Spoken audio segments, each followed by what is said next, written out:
I'm very excited to introduce fitness entrepreneur Fina, the founder of both Pherform and Bikini Fit, and the creator of the FST system. What is the FST system? Female-specific training, so it's just kind of a sports science way of looking at the differences between male and female bodies and training according to the female body. Now, before I get into what I think the great majority of the people here are here to learn about, which is your experiences with depression, failure, and bankruptcy, I'd like to discuss the fact that actually a lot of your career has been very female-focused within the fitness sphere. Do you want to talk about how you got into that and why you think it's so important to you? Relation between working with females and then depression, bankruptcy, failure. No. You make that a correlation on your own. Sorry, the question again is? Why the focus on females? Both Pherform and Bikini Fit were both female-centric, am I right? Okay, yes, correct.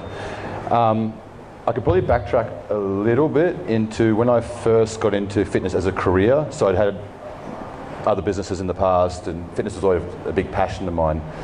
I thought that my ideal clients would be like the boys in the front seats here, and working with guys a little bit older, maybe some guys who'd played rugby or boxing, whatever, and had that sort of competitive spirit, maybe lost track with their lifestyle and then wanted to sort of, I guess, reignite the flame.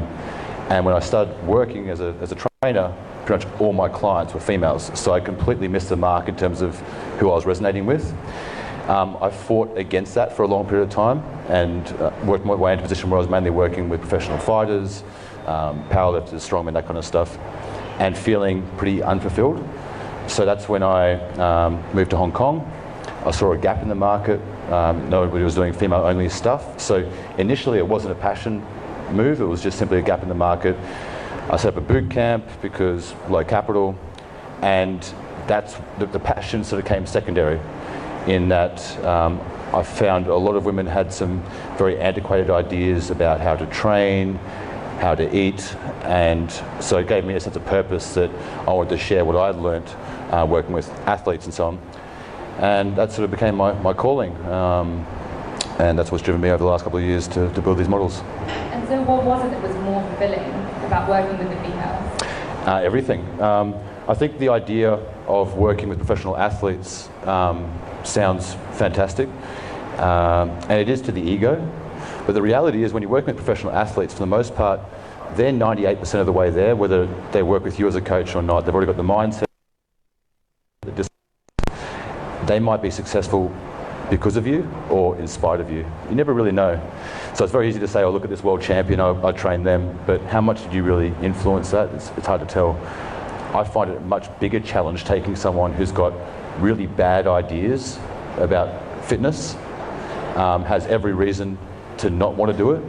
That's hard work to get general population people who are opposed to working out in a certain way or opposed to having a healthy diet based on whatever belief systems they've got, and then to get them into a pattern of that. So I found it a much bigger professional challenge working with general population women than male athletes. Now you've been very, very open. You wrote a book about male depression and your own experiences with depression, anxiety, and everything that goes with that. What came first? Was it fitness, or was it addressing these mental illnesses or going through your own mental struggles? Sure. Get comfortable, everyone. This might take a while. Earlier in life, I played sports as a kid. Throughout most of my adolescence, from sort of 11, 12 onwards, my home environment wasn't the best. And so fitness for me, well, it wasn't so much fitness, it was more just not wanting to be at home. So anything was a better alternative. So for me, that was martial arts and working out with weights. Looking back, I was probably doing everything wrong. And then later in life, later adolescence, early 20s, dropped the whole thing. That's a different story. And there was some sort of moments for me where there was some pretty dark moments. And so I knew what had been a bit of a saviour in terms of discipline and routine, and sort of building a certain level of confidence through physical training. So that's what I immediately went back to. And that became my driving force to go into fitness as a career. So I was having this conversation with Patrick just earlier, is anytime I've been sort of labelled as being a half-decent strength coach or whatever, it makes me feel kind of like a bit of an imposter, because I've actually never really liked the science of training. I found that they'll need to be the tools. Like if you want to help someone psychologically, spiritually, whatever you want to classify it, and this is just what worked for me, is I can only assist to learn the tools. So I became obsessed with the science and nutrition of how to help people, because I wanted to have every tool at my disposal to assist them. So it's kind of a roundabout way to get into fitness, because you really want to help people. But that was just the one sort of modality that worked for me. Can you share some of those fitness tools that you just mentioned? Routine is definitely one of them. Again, can you expound on that? Like, what does routine do to someone who's going through struggles at that moment? Why does it sort of create some sort of safety net? I think it gives you something you can control. And sometimes we all have our own sort of trials and tribulations. It's very easy to get to a position where you feel completely out of control, whether it's a relationship breakup, whether it's financial struggles, whatever it is. And zeroing in on one thing that you can control, for me personally, has been very beneficial. Is, look, I can't control this business deal, or I can't control what that person did, or whatever it is, but I can control waking up and going for a run, or I can control this. So just zeroing in on little things that you can control. There's a lot going on in terms of neurology and what's going on in the brain when we actually do exercise. And that's, I mean, I'm sure everyone in this room is very aware of the fact that doing something physically exerting is a good idea most of the time. And with that said, I think there's actually a bit of a spectrum as well. Again, Patrick, I apologise for repeating myself here, and I'm thinking out loud with this statement as well. I think most of us, two identical twins born, one does exercise their whole life and eats healthy food, the other one doesn't. Which one's going to be happier? Well, the person who looks after themselves. I don't think it's that simple. I don't think there's a line in the sand and say good or bad. I think there's a big spectrum. And some people might need a whole lot of it. Like we see with different dog breeds. It's a crude analogy, I know, but some people might need to do a whole lot of physical exertion in order to feel okay. I think I'm personally at that end of the spectrum. And so whether it's the routine consistency of feeling like there's something I'm in control of, whether it's just, I found it like a certain personal meditation. And so if you're focused on something that's going on that is bad in your life, that, if you're squatting really heavy weight, or you're doing a CrossFit workout and you can't breathe, at least for that 45 minutes, you're not focused on that negative sort of thought process. So for me, it's been a very effective band-aid. And I find it for a lot of other people, it's the same thing. As if you clock up more hours throughout the week, feeling good, or at least stopping feeling bad, it's a step in the right direction. And what about tools outside of fitness? Are there any that you use on the daily? Yeah, a lot. I think it's being aware of positive and negative influences in your life. At certain points in my career as a personal trainer, I had periods where I felt down with no real reason why. If I looked back in earlier parts of life, I had plenty of reasons why. And Is it a bit further back? I think that the reason I felt down is I was absorbing a lot of the stress from my clients. So you're sort of passively absorbing their drama in your life. Now, if all the people around you are going, through a bad period, you have to be pretty robust to not start to feel the same way yourself. So looking at the negative influences in your life and trying to mitigate those as much as possible. So for me, I've been off social media for a little bit now, just because I don't find any value in it. I haven't had any sort of sliding doors moments where I had this profound insight by something someone read. And for the most part, I see these like hypercritical arguments or these sort of sensationalist sort of stuff. I just thought, you know what, there's nothing that's bringing into my life. And there's a whole lot of stuff in life that I can improve on. So social media is off. I don't involve myself with too much distraction. I probably watch too many documentaries and sort of try to learn more, but I try to be as aware as possible of what's making me feel more confident or happier versus what's making me feel more anxious or stressed out, and just double down on the stuff that makes me feel happier and mitigate the stuff that doesn't. I'd like to go back now to when you were 21, which is, I think, when you say you really recognised that there was an issue, or maybe it's just that something happened then and later you recognised. Can you talk a little bit about that? Okay. How do I go to Cliff Notes? So, with sort of big sort of sweeping brushstrokes here, my childhood had a lot of problems, a lot of drug and alcohol abuse, a lot of physical violence and so on. And I think as a angsty young man, that really affected me. You're trying to sort of work out your sort of where you go in life. And for me, my father figure wasn't the best. And so I turned into a very aggressive, very angsty individual. And it reached a certain point where I lost a few friends to suicide, a few friends to drug addiction. I was around some very bad people, and I had sort of some big realizations that the path that I was on was not sustainable, in that I didn't want to be here anymore. And for me, there was actually sort of one moment. I haven't shared this openly too often, but I'll try to sort of give you a moment where basically all I could see was negativity on every aspect. I had a business loss. At this point, I was a pretty highly functional drug addict myself. So I was self-medicating. There's a lot of shady people in my life. And I had a sort of a moment where I was, for sure, I was going to commit suicide. And the only thing that stopped me was like I'd completely gone past the emotions of I feel sorry for myself. I was literally thinking practically about what my body would look like a few weeks later, and that should a family member have to come in with the police and find me, that they wouldn't recover from it. So it was like purely practical at this point. It's like, shit, I've got to find a better way. And that was like the only sort of time I could ever have like a sort of epiphany, was like, if this isn't rock bottom, I don't know what it is. Because at this point, I'm not feeling upset anymore. I'm not feeling like a victim. I need to work out the cleanest, efficient way possible so it doesn't impact anyone else. And so I thought, okay, how did I overcome these feelings earlier in life? It was through martial arts, and went to a boxing gym. It was closed. I thought, if I go home, I know what's going to happen. And there was this old beaten up gym across the street that was open. So I went in there, probably trained for about 6 or 7 hours.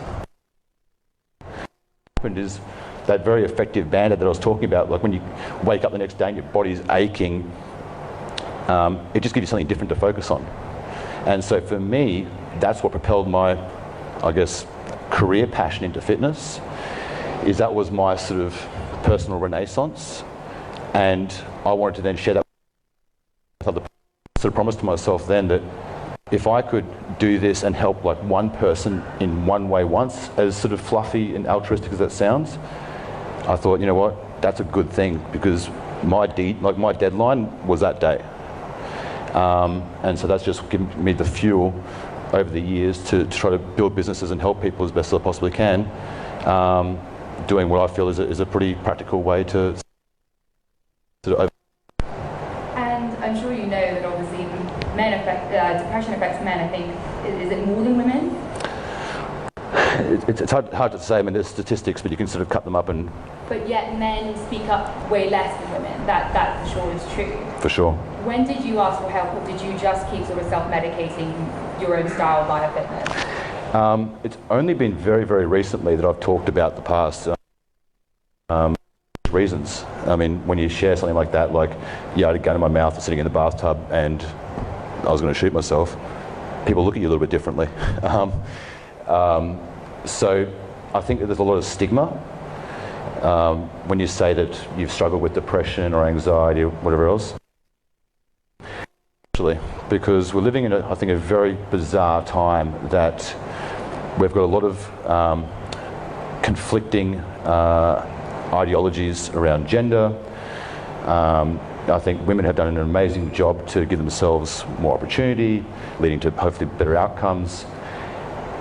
But sometimes that's going to be a misfired, and so sometimes I think a lot of men, myself included at times, can feel like they have to not be authentic for fear of being seen to be too masculine or too aggressive or too, whatever. And so that's one of the challenges I think that we're facing globally, and how each individual person deals with that, I don't know. But I do know that the odd time that I've done something like this or written about it, personally, the people who reach out to me and say, hey man, I'm going through this exact same thing, or I was there a decade ago, are the people that you wouldn't normally consider as struggling with that. It's high-flying CEOs, COOs, top sports people. And so, I was actually reading an email from a guy a couple of years ago who reached out, and he had a very similar story to mine. And he's a big mover and shaker over in Macau, and you're saying, look, my life is amazing from the outside. I feel like there's no reason for me to feel like this, but this is how I feel, and it's touch and go every single day. When you have other guys reach out, it makes you feel compelled to just do something. And I don't have any, I'm sort of working this out as I go through, so there's no golden nuggets here. But I kind of feel like if there's a knock-on effect, and that some person sort of feels like, hey, that guy shared his story or what worked for him, I might open up to someone else about it, then job's done. But typically guys aren't very good at calling up the boys and saying, hey guys, I'm just a bit lost in life right now, and come over and sort of sit around and sing Kumbaya.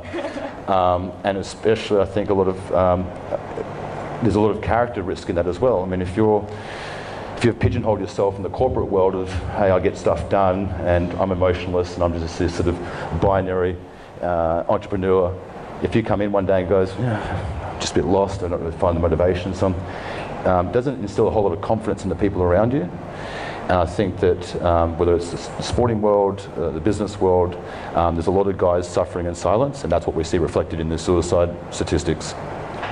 But people are speaking out more now. There seems to have been a shift recently. There was, Prince Harry came out speaking about it, Michael Phelps, I think Kendrick Lamar, Brad Pitt, all of these guys who in their professions are regarded as big, strong men or whatever, they're now coming up and saying, this is what I've experienced as normal. Why do you think that this is shifting, that people are opening up more? Communication, internet, desperation, I don't know. I mean, there's definitely, I think, a lot of guys struggling, and they're just looking for some way, whether it be seeing a sports person come out and feel like if it's okay for them. But I understand the profile risk for a big celebrity to talk about their struggles with depression, but sort of the way my brain processes the outside world is, well, who cares about me? And there's also a certain level of perceived narcissism in even talking about it. Like even me being here today, it's almost like, okay, I've been broken in the past, therefore everyone should sit down and listen to my sort of magic beans. Typically, if you take most guys, especially physically, like if you get a room full of guys who are all 100 kilos, muscle bound, covered in tattoos or whatever, and said who here's got a good relationship with their dad, I don't imagine a whole lot of hands are going up. Or who here was beaten up as a kid or whatever. Often these people who are high performers, I'm talking specifically about males here, so forgive the context, but there's a reason why they're like that, and it can be perceived incorrectly from other people. It's like, well, this guy must be this emotional void who just thinks in this. Well, actually, a lot of those guys are still the little boy who's terrified, and they've built up this big coat of armour in terms of physical capacity or perception of toughness.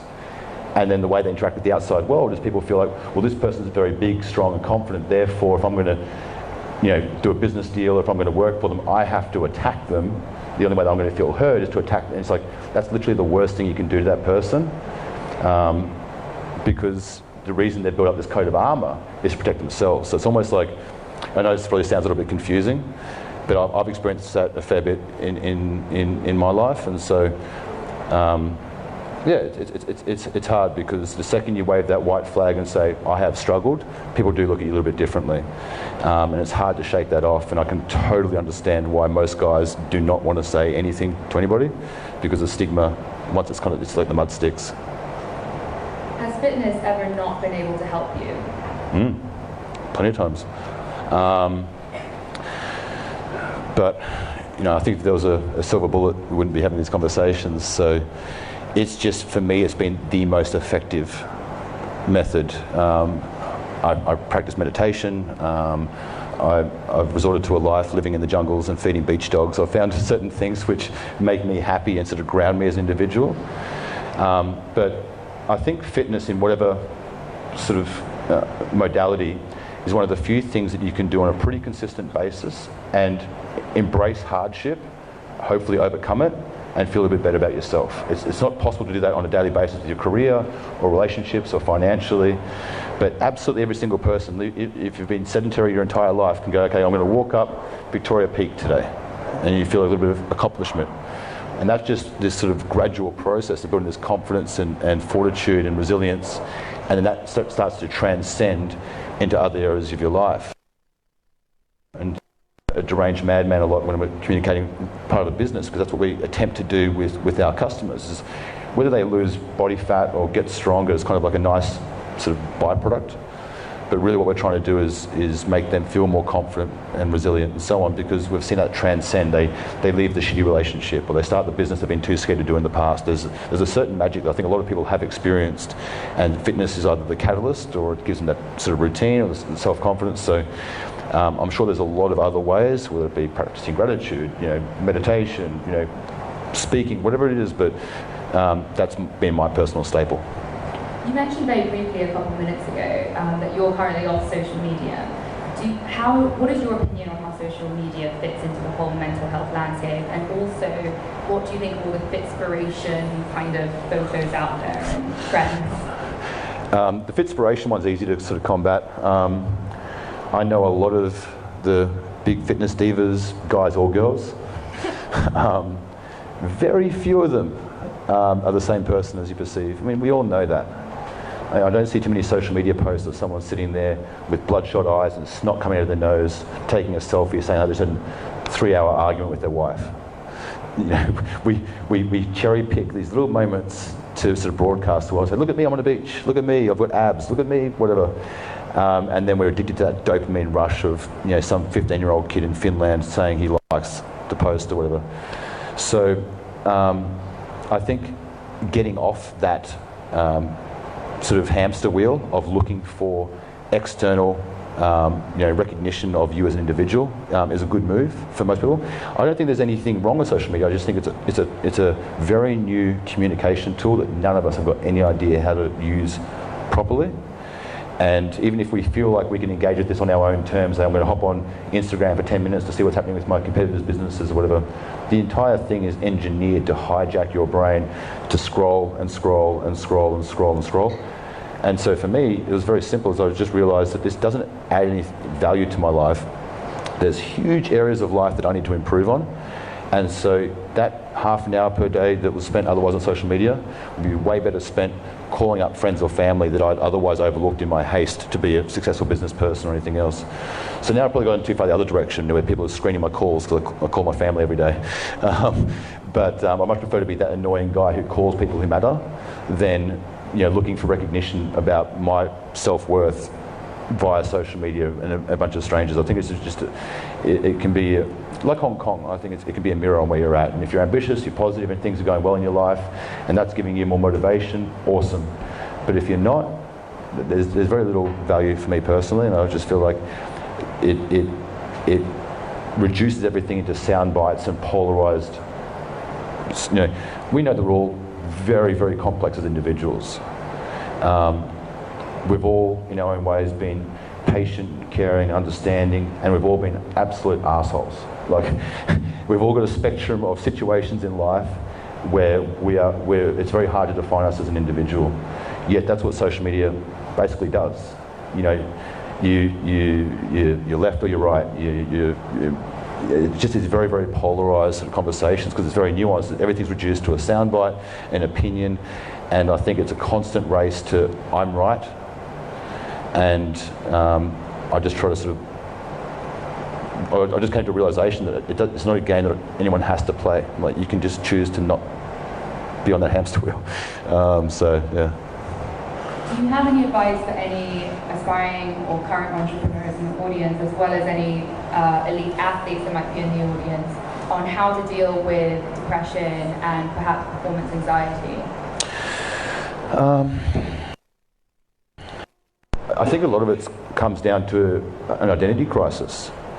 A lot of athletes at the end of their career, if you're not that person, then who are you?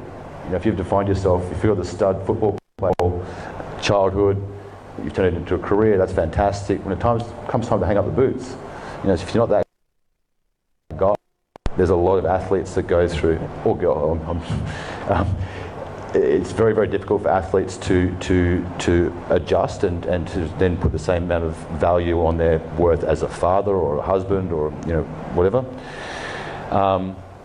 And I think the same thing is true for entrepreneurs. We value our worth by maybe our net worth, or the success or expansion of our business. I made a decision a few months ago that I'm not going to do anything new business-wise for at least the end of this year. I'm just going to keep trying to polish the diamond. And it actually relieved a whole lot of anxiety, because at the same time I was dealing with a very big potential deal.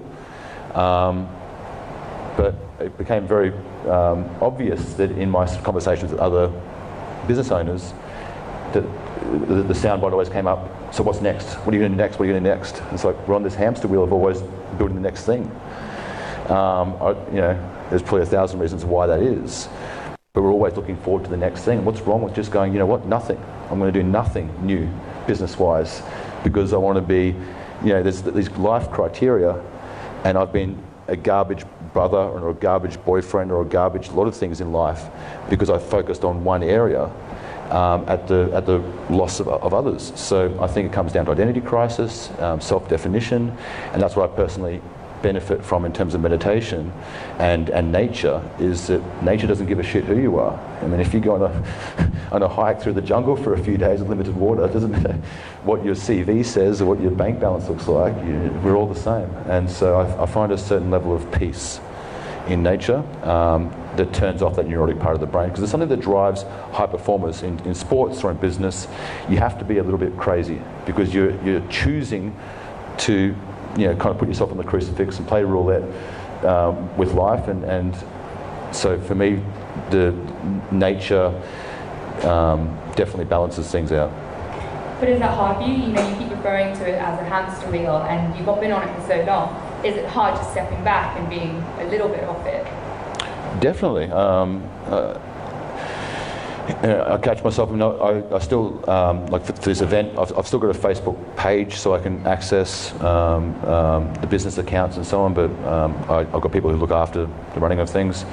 So for social media, it's hard, and I catch myself at times slipping straight back, discussing a potential way to expand the business. I feel like I can put that hat back on, but I know what that song sounds like, and there was a moment in my sort of Hong Kong life where I'd eaten some business losses the year leading into moving to Hong Kong, so I was sort of financially flatlined, came here, had to bootstrap. That's why I set up a boot camp, and realised that HSBC has this tiered banking system. I thought, well, I want to be in Premier, I want to be the rich person's version of HSBC. And obviously it's scrapped, built this business, and on the same day that I was flying to Saigon to buy this property, so I was very happy. I was buying this beautiful property in Saigon. HSBC said, "Oh, Mr. Fina, you qualify for Premier." So I was like, "Yes, buying this cool property." I mean, I've got this. I felt like that sort of was like the validation. It's like, you worked hard, congratulations. And there was an immediate sort of downturn that night where I'd bought this property. I'm sitting there, I wanted to go through my phone and just call someone. Like, I've got to call someone, I'm so happy right now. I was like, I don't have anyone that I feel confident enough to call to share this with. And so those kind of realizations where you've just doubled down on one thing, whether it's through fear or whatever, and you've reached a certain level of successful with this one thing, but that came at a really, really heavy cost. And so I try as much as possible now to be very self-aware of that. I'm 36 now. I don't want to wake up at 45 with a lot of zeros in my bank account and being able to say, look at me, I own this stuff, at the cost of my health, my happiness, and so on. And it doesn't have to necessarily be the case, but I don't have a wealthy family or a good network, so I've sort of bootstrapped and headbutted my way through business until this point, and I'm not willing to pay those same penalties going forwards. But it's so alluring to most of us because that's what we reward. You know, like even just this morning, I was dressed in some pretty casual clothing. I live in Phuket, flip-flops and board shorts and I was walking through Landmark Building very, very early this morning.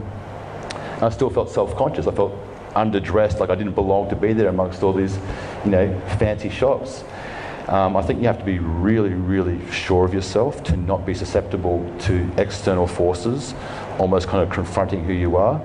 And so for me, difficult things physically have got a great way to get me grounded, and meditation.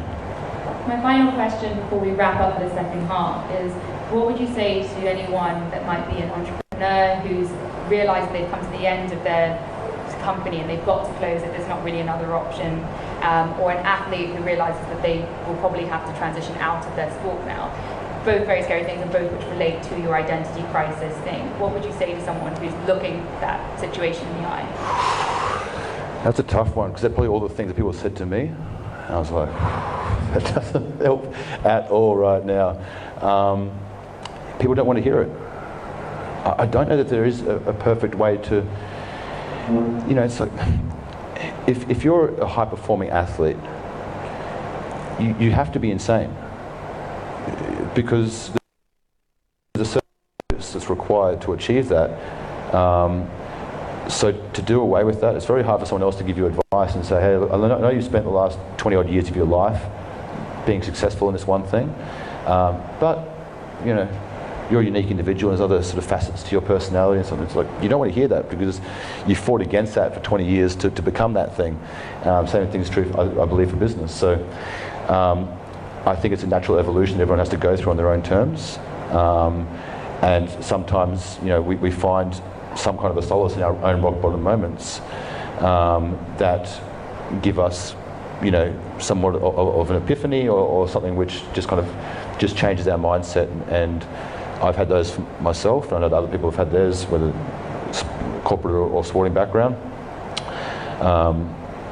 So yeah, I failed to have, unfortunately, a tiny bit of advice, because anything that anyone would have said to me at that point in time would have fallen on deaf ears. Well, thank you so much for this first half. We're going to take a 5-minute break now, during which you can replenish your drinks. You guys now, so my colleagues will be passing out questions and pens. There will be pens. There'll be pens, right? And pens. And if you could just write any question, and the second half will just be down to you guys, and I'll read them out. No maths questions, garbage. I'll read every question again. What happened to your hair? Okay, well, thank you so much, Alex, for that first half. Thank you for sharing. Thank you. Thanks, Greg. Thank you very much. Am I still holding this too close? A little too close, because you're very loud anyway, so like me, so you don't need to worry about it. If you hold it back, you can be as loud as you want, it's just as you get